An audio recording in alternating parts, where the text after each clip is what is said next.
Good evening, everybody. I'm Raymie Rash. Thank you, class of 2015, for being in attendance. However, I don't think you had much of a choice, and I'm sure you're all happy to be here anyways. Thank you, everyone else who has come to celebrate this momentous occasion with us.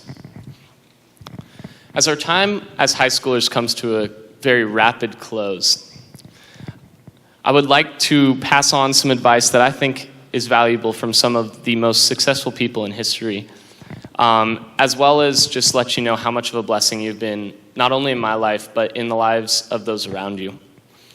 First, in the words of Mary Curie, one of the very famous scientists who discovered radiation, the way of progress is neither swift nor easy. Albert Einstein, another famous scientist and renowned physicist, claimed, "It's not that I'm so smart, it's just that I stay with problems longer." Now, I think he was being modest here because with a 160 IQ and discovering the theory of relativity, you gotta be pretty darn smart. But the truth still rings true.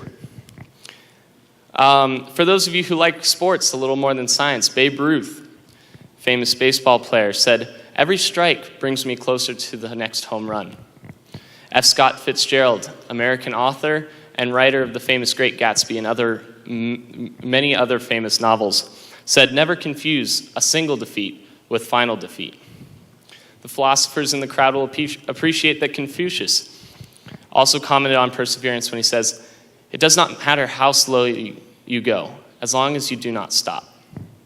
Successful businessman and author William Feather knew success seems to be largely a matter of hanging on after others have let go.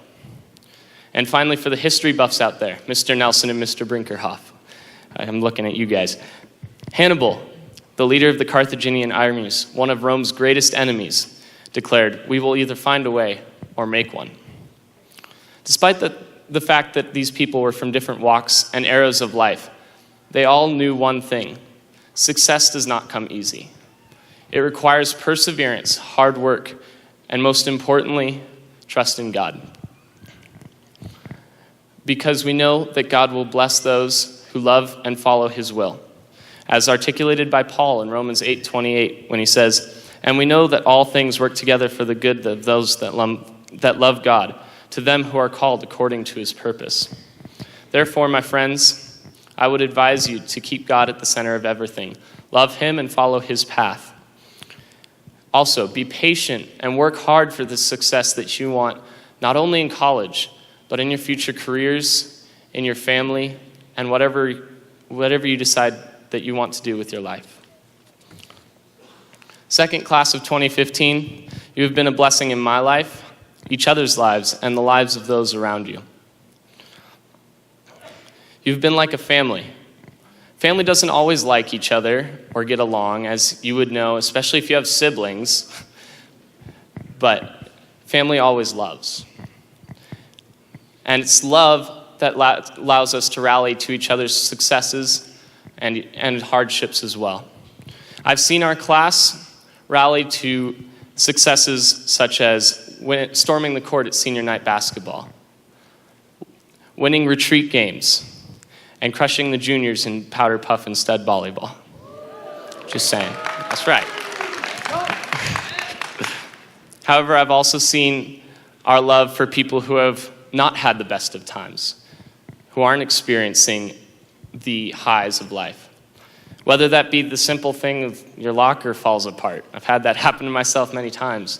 But I've also seen love given by our class, not only to our class itself, but to teachers and students who are going through harder emotional pain. I believe that it is this love that you should carry on into your future life, because love is a really unique quality in today's culture, and it will take you places that you might never imagined you could have gone. Continuing with the analogy of family, I would like to ask what family would be complete without its parents, and the answer would be none of them. They wouldn't even exist. You gotta have parents. It kind of works that way. It's true. But ask your mom if you want to find out more.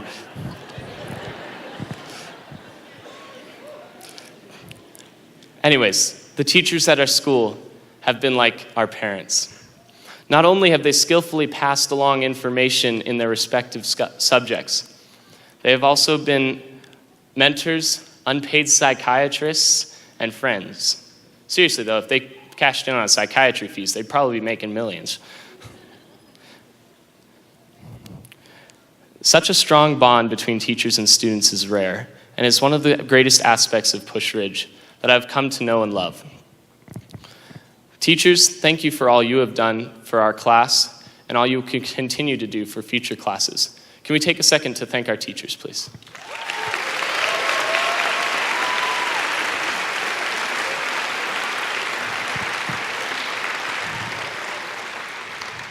Finally, my friends, thank you for all you have done in my life, each other's lives, and the lives of those around you. Thank you for being part of this family that has shown our communities what it means to love. As we part ways, never forget that you are part of this family and will always be part of this family, because family is always there for each other. May God bless you and keep you in wherever life chooses to take you. Class of 2015, thank you and best wishes.